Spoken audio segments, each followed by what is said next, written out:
अस्सलामुअलैकुम। तो भाई आज पढ़ते हैं हम अपना अगला पैरेलल सर्किट जो कि है पैरेलल आरसी सर्किट। देखो वीडियो देख लेते हो, छोटी सी वीडियो है, रट्टा लगाना नहीं पड़ेगा, कॉन्सेप्ट क्लियर हो जाएगा। चलो आओ बात करते हैं। देखो भाई देखो आरसी सर्किट है ना, तो R stand for resistor, C stand for capacitor. यानी एक ऐसा सर्किट होगा जिसमें रेजिस्टर होगा और कैपेसिटर होगा। अब आप रेजिस्टर और कैपेसिटर को दो तरीके से कनेक्ट कर सकते हो, एक सीरीज़ में एक पैरेलल में। सीरीज़ और पैरेलल में डिफरेंस समझ लो। सीरीज़ सर्किट एक ऐसा सर्किट होगा जिसमें करंट को मूव करने के लिए सिर्फ एक ही डायरेक्शन मिलेगी। फॉर एग्जांपल ये देखो, इस तरह का एक सर्किट है, इसमें करंट सिर्फ यहाँ जा सकता है, यहाँ जा सकता है, यहाँ जा सकता है, यहाँ कहीं और नहीं जा सकता। लेकिन पैरेलल में क्या होगा कि जब करंट इधर आएगा उसके पास एक से ज़्यादा रास्ता हो, एक से ज़्यादा पाथ होंगे मूव करने के लिए। For example current A point पर आया तो करंट नीचे भी जा सकता है, आगे भी जा सकता है। तो दो रास्ते हो गए ना करंट के पास। तो अब सर्किट सीरीज़ नहीं है, पैरेलल है।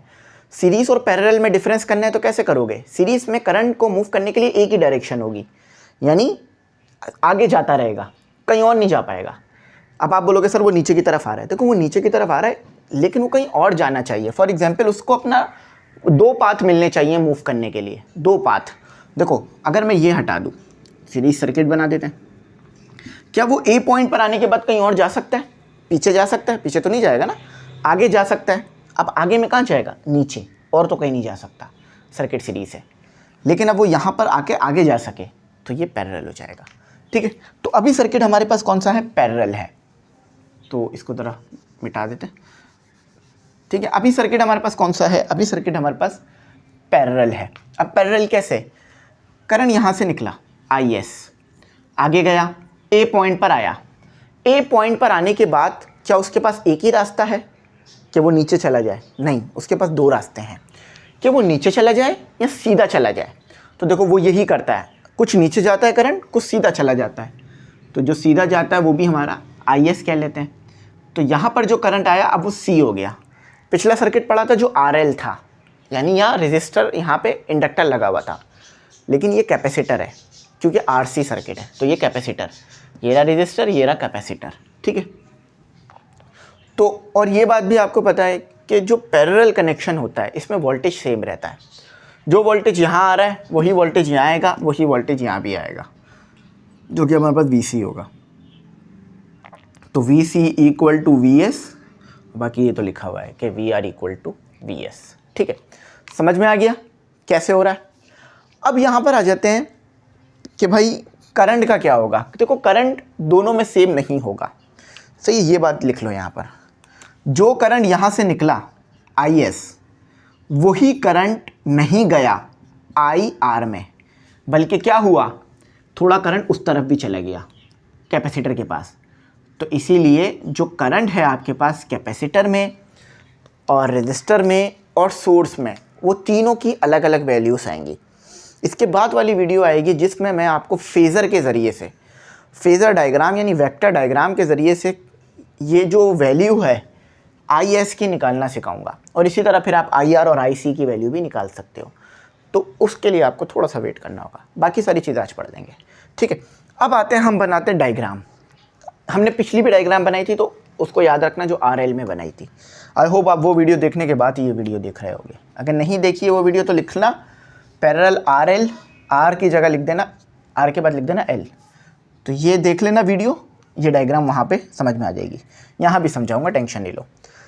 देखो यहाँ पे हम रखते हैं वोल्टेज और करंट, वोल्टेज और करंट दोनों रखते हैं इस एक्सिस पे, और यहाँ पे टाइम। तो देखो सबसे पहले हम बना लेते हैं कि हमारा वोल्टेज का क्या ग्राफ बन रहा है। वोल्टेज कैसा है? आपके पास AC है ना, तो ऐसा आएगा, ऐसा आएगा। ठीक है, थोड़ा सा उसको अगर हम बेहतर बना दें, ऐसा आएगा। बात क्लियर हो गई। इसके लिए इक्वेशन लिखनी चाहूँ तो कैसे लिख सकता हूँ? हम पीछे के जो वीडियोस है उसमें इक्वेशन को पढ़ चुके हैं। तो IS is equal to I0 sin omega t। ये IS लिख लो, I लिख लो, एक ही बात है। अच्छा ये तो करंट के लिए हो गई, बल्कि वोल्टेज के लिए लिखनी है ना, मतलब हमने करंट के लिए लिख दी है। ठीक है, तो VS is equal to V0 sin omega t, ये आपके लिए वोल्टेज के लिए हो गई। ये किसके लिए हो गई? वोल्टेज के लिए हो गई। ठीक है, इक्वेशन। अच्छा अब हमारे पास IR क्या होगा, IR वही आएगा जो इससे पीछे वाले सर्किट में आया था, इस तरह से, इस तरह से। देखो कम है वोल्टेज से, लेकिन इस तरह से आएगा। पीछे भी ऐसे ही आया था ना, यहाँ भी ऐसे ही आ गया। ये आपके पास V है। अब what about VIS, what about IS? देखो ये दोनों कहाँ से शुरू हुए, 0 से शुरू हुए, है ना। मगर IS बोल रहा हूँ, IC वो 0 नहीं होगा।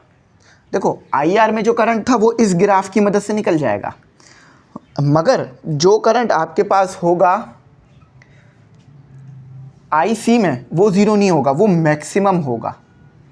ठीक है, वो मैक्सिमम से आएगा, थोड़ा सा नीचे बनाया जाएगा क्योंकि ये वोल्टेज है और वो करंट इधर। ठीक है, इस तरफ से शुरू होगा, तो इस तरफ से शुरू होके यहाँ पे जाएगा, ये आ गया, फिर ये यूँ आएगा।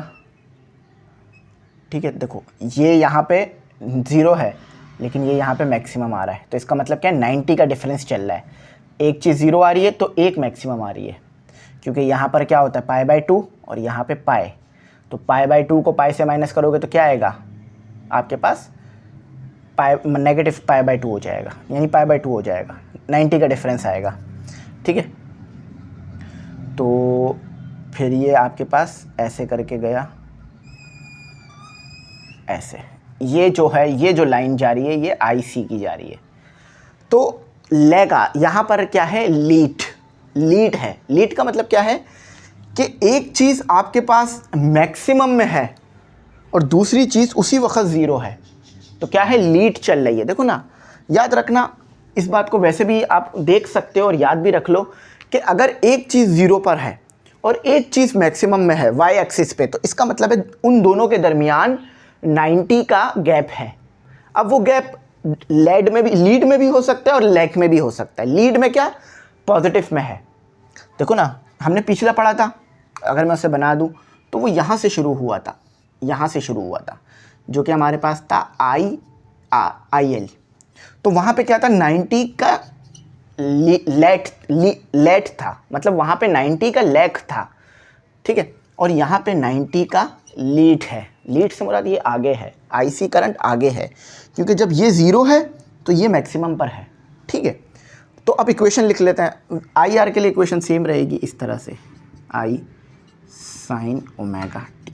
ठीक है, ये वोल्टेज, ये करंट के लिए हो गई आपके पास, IR के लिए हो गई। अच्छा, अब उसके लिए लिख लेते हैं IC के लिए, तो वो ऐसे आएगी, I sin omega t plus 90। ठीक है, 90, समझ में आ गई बात।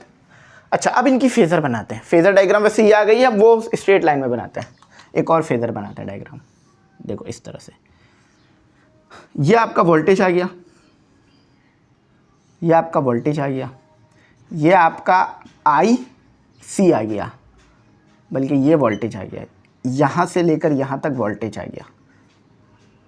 ये तो मैंने नीचे इसलिए बना दिया ताकि मैं आपको समझा सकूं।